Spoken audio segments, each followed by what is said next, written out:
Hello ನಮಸ್ಕಾರ, ನಾನು ಕೊಪ್ಪಳದಿಂದ Sharanappa ಚಲಪ್ಪ. News 18ಗೆ ಸ್ವಾಗತ. ನ್ಯೂಸ್ 18 ಸಬ್ಸ್ಕ್ರೈಬ್ ಆಗಿ, ನ್ಯೂಸ್ 18 ಸಾಮಾಜಿಕ ಜಾಲತಾಣ ಫಾಲೋ ಮಾಡಿ.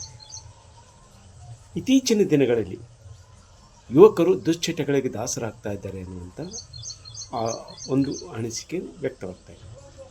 ಇದು ಸಾಮಾನ್ಯ ಕೂಡ ಆಗಿದೆ. ಬಹುತೇಕ ಗ್ರಾಮೀಣ ಭಾಗದಲ್ಲೂ ಮತ್ತು ಕೈಯಲ್ಲಿ ಇವತ್ತು ಅಕ್ರಮವಾಗಿ ಮದ್ಯ ಮಾರಾಟ ಆಗ್ತಾ ಇದೆ. ಅದರಲ್ಲೂ ಅಂಗಡಿಗಳು, ಹೋಟೆಲು ಮತ್ತು ಬೇರೆ ಬೇರೆ ಕಡೆ ಅಕ್ರಮ ಮದ್ಯ ಆಗ್ತಾ ಇರುವಂಥ ಸಂದರ್ಭದಲ್ಲಿ ಗ್ರಾಮದ ಮಹಿಳೆಯರು ಅಕ್ರಮ ಮದ್ಯದ ವಿರುದ್ಧ ಒಂದು ಸಮರವನ್ನು ಸಾರಿದರು. ಕಳೆದ ವರ್ಷ ಕೊಪ್ಪಳ ತಾಲೂಕಿನ ಹಟ್ಟಿ ಗ್ರಾಮದಲ್ಲಿ ಆ ಗ್ರಾಮಸ್ಥರೆಲ್ಲರೂ ಸೇರಿಕೊಂಡು ಊರಿನಲ್ಲಿರುವಂಥ ಒಂದು ದೇವಸ್ಥಾನದ ಜೀರ್ಣೋದ್ಧಾರಕ್ಕಾಗಿ ಒಂದಿಷ್ಟು ಹಣ ಸಂಗ್ರಹಕ್ಕಾಗಿ ಒಂದು ಸಭೆಯನ್ನು ಸೇರಿದರು. ಆ ಸಂದರ್ಭದಲ್ಲಿ ಬಂದಿರುವಂಥ ಮಹಿಳೆಯರು ಅವರು ಹೇಳಿರೋದೇ, ನೀವು ಗುಡಿ ಗುಂಡಾರವನ್ನು ಕಟ್ಟಬೇಡ್ರಿ, ಮೊದಲು ನಮ್ಮ ಊರಿನಲ್ಲಿ ಸರಾಯಿ ಬಂದ್ ಮಾಡಿರಿ ಅನ್ನುವಂಥ ಒತ್ತಾಯವನ್ನು ಮಾಡಿದರು. ಕಾರಣ ಇಷ್ಟೇ, ಅಲ್ಲಿ ಆ ಗ್ರಾಮದಲ್ಲಿ ಒಂದು 16 ವರ್ಷದ ಯುವಕ ಕುಡಿತದ ಚಟದಿಂದ ದಾಸನಾಗಿ ಒಂದು ಸಾವನ್ನಪ್ಪಿದ್ದ. ಇದು ಇಡೀ ಗ್ರಾಮದ ಮಹಿಳೆಯರನ್ನು ಒಂದಿಷ್ಟು ನೆಮ್ಮದಿಗೆ ಮತ್ತು ಚಿಂತೆಗೆ ಈಡು ಮಾಡಿತು. ಈ ಗ್ರಾಮ ಪುಟ್ಟ ಗ್ರಾಮ, ಸುಮಾರು ಒಂದು 300 ಮನೆ ಇರುವಂಥ ಹಟ್ಟಿ ಗ್ರಾಮದಲ್ಲಿ 7-8 ಕಡೆ ಅಕ್ರಮವಾಗಿ ಮದ್ಯವನ್ನು ಮಾರಾಟ ಮಾಡ್ತಾ ಇದ್ದರು ಅನ್ನುವಂಥ.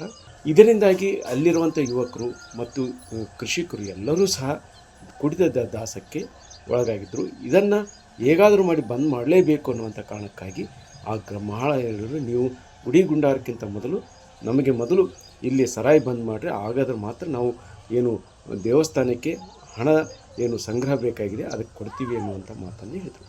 ಅಂದರೆ ಊರಾಗ ಸ್ವಲ್ಪ ನೆಮ್ಮದಿ ಐತಿ. ಹೌದಲ್ಲ, 4 ಹಬ್ಬ ಸ್ವಲ್ಪ ಆಟ ಅದ ಮಾಡ್ತಿರ್ತಾರೆ ಸರಿ. ಅವರು ಅಲ್ಲಿ ಕೊಪ್ಪಳ ಹೋದಲ್ಲೇ ಕಡೆ ಹೋದಲ್ಲೇ ಅಂತೆಲ್ಲ ಕುಡಿದು ಬರ್ತಿರ್ತಾರೆ. ಆದ್ರೆ ಹೋಗಿ ಭಾಳ ಇಂಪ್ರೂವ್ ಐತಿ. ಅಂದ್ರೆ ಈಗ ಏನು ಕುಡಿಬೇಕನ್ಸಿದ್ರೆ ಒಂದು 10 ಕಿಲೋಮೀಟರ್ ಹೋಗ್ಬೇಕು, ಇಲ್ಲ ಇದಕ್ಕೆ ಇಳ್ಕಲ್ಗಡಕ್ಕೆ ಹೋಗ್ಬೇಕು, ಇಲ್ಲ ಕೊಪ್ಪಕ್ಕೆ ಹೋಗ್ಬೇಕಂದ್ರೆ. ಈಗ ಸುತ್ತಮುತ್ತ ಹಳ್ಳಿಯೊಳಗೆ ಲೇಬರ್ ಇಲ್ಲ ಸರ್, ಕಾಮನೂರಿಲ್ಲ, ನಮ್ಮೂರಿಲ್ಲ, ಕಲಿಕೇರಿ ಇಲ್ಲ, ಇಲ್ಲ ಸರ್. ನಮ್ಮೂರಿಗೆ ತಾಳಕನಕಾಪುರ ಇಲ್ಲ. ಈಗ ಲೇಬರಿ ದಾಟಿ ಕೊಪ್ಪಳ ಹೋಗ್ಬೇಕು ಸರ್, ಈ ಕಡೆ ಇರ್ಕಲ್ಗಡಕ್ಕೆ ಹೋಗ್ಬೇಕು ಸರ್, ಇಲ್ಲ ಕಿನ್ನಾಳ ಹೋಗ್ಬೇಕು ಸರ್, ಗಾಡಿ ತಗೊಂಡ್ ಹೋಗ್ಬೇಕು, ಪೆಟ್ರೋಲ್ ಹಾಕ್ಸ್ಕೊಂಡು ಹೋಗ್ಬೇಕು. ಈಗ ಒಂದು ಬಾಟ್ಲಿ ಕುಡಿಬೇಕಾದ್ರೆ 200 ರೂಪಾಯಿ ಖರ್ಚು ಮಾಡ್ಕೊಂಡು ಹೋಗಿ ಸರ್. ಆ 200 ರೂಪಾಯಿ ಇಲ್ಲೇ ಊರಾಗ ಕುಡಿತಿದ್ರು ಅವಾಗ. ಈಗ ಬಂದದಲ್ಲಿಂದ 2 ಬಾಟ್ಲಿ ಕುಡಿಯಾರ, ಅರ್ಧ ಬಾಟ್ಲಿಗೆ ಬಂದಾರ. ದೂರ ಅಲ್ಲಿಂದ ಕುಡಿ ಬರೋದ್ರೆ ನಿಶೆ ಹೇಳ್ತೈತಿ, ಸುಮ್ಮನೆ ಬಂದು ಊಟ ಮಾಡಿ ಮಕ್ಕೊಂತಾರೆ. ಜಗಳ ಇಲ್ಲ, ಜಗಳ ಕಮ್ಮಿ ಆಗಿದೆ ಸರ್. ನಮ್ಮ ಗ್ರಾಮಕ್ಕೆ ಒಳ್ಳೇದಾಗುತ್ತಂದ್ರೆ ನಾ ಬಿಡ್ತೀನಿ ಅಂತಂದು ಹೇಳಿ ಇವ್ರು ಅಲ್ಲಿ ಅವಾಗೆಲ್ಲ ಅಂಗಡಿಯಾಗಿದ್ವಾ? ಅಂಗಡಿ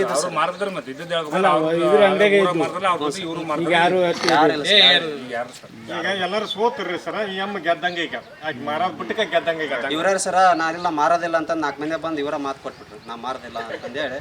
ನಮ್ಮೂರಿಗೆ ಒಳ್ಳೇದಾಗ ಸಾಕಂತಂದೇಳಿ ಇವ್ರು ಬಿಟ್ಟು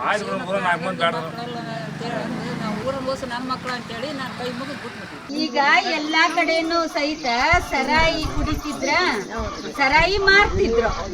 ಆದ್ರ ಅದು ಎಲ್ಲರಿಗೂ ತೊಂದ್ರೆ, ಯಾರಿಗೆ? ಮಹಿಳೆಯರಿಗೆ, ಮಕ್ಕಳಿಗೆ. ಹೌದಿಲ್ಲ? ಯಾಕ ದುಡಿಯವ್ರೆ ಹಂಗಾಗಿ ಬಿಟ್ರೆ ಹೆಂಗ? ಅದಕ್ಕೆ ಈ ಊರೊಳಗ ಯಾರು ಸಹಿತ ಅದನ್ನ ಮಾರಾಟ ಮಾಡಬಾರ್ದು, ಕುಡಿಬಾರ್ದು. ಆ ಕಾರಣಕ್ಕಾಗಿ ಆ ಗ್ರಾಮಸ್ಥರು ಒಂದು ನಿರ್ಧಾರನ ತೆಗೆದುಕೊಂಡ್ರು. ಇನ್ಮೇಲೆ ನಮ್ಮೂರಲ್ಲಿ ಸರಾಯಿ ಮುಕ್ತ ಮಾಡಬೇಕು ಮತ್ತು ಗ್ರಾಮದ ಹೊರವಲಯದಲ್ಲಿರುವಂಥ ಡಾಬಾಗಳಲ್ಲಿ ಸಹ ಸರಾಯಿ ಬಂದ್ ಮಾಡಿಸುವಂಥ ನಿರ್ಧಾರವನ್ನು ಮಾಡಿದ್ರು. ಈ ನಿರ್ಧಾರ ಒಂದಿಷ್ಟು ಈಗ ರಾಜ್ಯ ಮದ್ಯಪಾನ ಸಂಯಮ ಮಂಡಳಿಯಿಂದ ವಾರ್ಷಿಕ ಪ್ರಶಸ್ತಿ ಕೊಡ್ತಾರೆ. ಆ ವಾರ್ಷಿಕ ಪ್ರಶಸ್ತಿಗೆ ಈಗ ಈ ಗ್ರಾಮ ಭಾಜನವಾಗಿದೆ. ಸಾಮಾನ್ಯವಾಗಿ ರಾಜ್ಯ ಮದ್ಯಪಾನ ಸಂಯಮ ಮಂಡಳಿಯವರು ಮದ್ಯಪಾನ ವಿರುದ್ಧವಾಗಿ ಕೆಲಸ ಮಾಡುವಂಥ ಗಣ್ಯರಿಗೆ ವೀರೇಂದ್ರ ಹೆಗಡೆಯರಾಗಿರ್ಬೋದು, ಬೇರೆಯವರಿಗೆ ಪ್ರಶಸ್ತಿಯನ್ನು ಇಲಕಲ್ಲಿನ ಮಾಂತ ಸ್ವಾಮಿಗಳಿಗೆ ಈ ರೀತಿ ಕೊಡ್ತಾ ಇದ್ರು. ನೀವೇನು ಮಾಡ್ತಿರೋ ಗೊತ್ತಿಲ್ಲ. ನಿಮ್ಮ ಊರಾಗ ಗುಡಿ ಕಟ್ಟಿದ್ದು ದೊಡ್ಡದಲ್ಲ. ನಿಮ್ಮ ಊರಾಗ ಗುಡಿ ಕಟ್ಟಿದ್ರು ದೇವ್ರು ಇರೋದಿಲ್ಲ, ತಿಳಿತೀನಿ. ನಿಮ್ಮ ಊರಾಗ ದೇವ್ರು ಇರ್ಬೇಕಂದ್ರೆ ಏನು ಬಂದ್ ಮಾಡಿಸಿರಲ್ಲ, ದೇವ್ರು ನಿಮ್ಮ ಊರು ಬಿಟ್ಟ ಹೋಗೋದಿಲ್ಲ. ಇಡೀ ಹಳ್ಳಿಗಳು ಕೆಟ್ಟಿದ್ದು, ಮನೆ ಕೆಟ್ಟಿದ್ದು, ಮನೆತನಗಳು ಕೆಟ್ಟಿದ್ದಾದ್ರೆ ನೀವೇನು ನಿರ್ಧಾರ ಮಾಡಿರಿ, ಹಿರಿಯರು ಇದಕ್ಕೆ ಬದ್ಧರಾಗಿರ್ರಿ. ಇದು ಭಾಳ ಒಳ್ಳೆ ಕೆಲಸ ಮಾಡಿರಿ. ನಮಗೆ ಈಗ ಜಾತ್ರೆ ತೇರು ಎಳೆದಷ್ಟು ಸಂತೋಷ ಆಯ್ತು ನೋಡಿ. ಭಾಳ ಖುಷಿ. ಇದು ಏನಾಗ್ತೈತಿ, ನಿಮಗಿದ್ರ ಫಲ ಇವತ್ತು ಗೊತ್ತಾಗೋದಿಲ್ಲ. ಇನ್ನು 10-20 ವರ್ಷಕ್ಕೆ ಇವೇನು ಸಣ್ಣ ಮಕ್ಕಳು ಅದಾವಲ್ಲ, ನಿಮ್ಮ ಊರಾಗ ದೊಡ್ಡ ದೊಡ್ಡ ವ್ಯಕ್ತಿಗಳಾಗಿ ಹೊರಗೆ ಬರ್ತಾರೆ.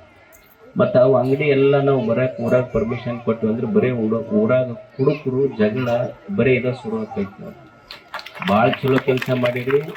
ಏನು ಹಿರಿಯರು ಮಾಡ್ಯಾರ ಎಲ್ಲ ಯುವಕರು ಸಹಿತ ಸಾಥ್ ಕೊಡ್ಬೇಕು. ಇದು ಭಾಳ ಪುಣ್ಯ ಕೆಲಸ, ಏನು ಭಾಳ ದೊಡ್ಡ ಕೆಲಸ ಇದನ್ನು ಮಾಡಿದ್ದು ಭಾಳ ಚಲೋ ಮಾಡಿರಿ.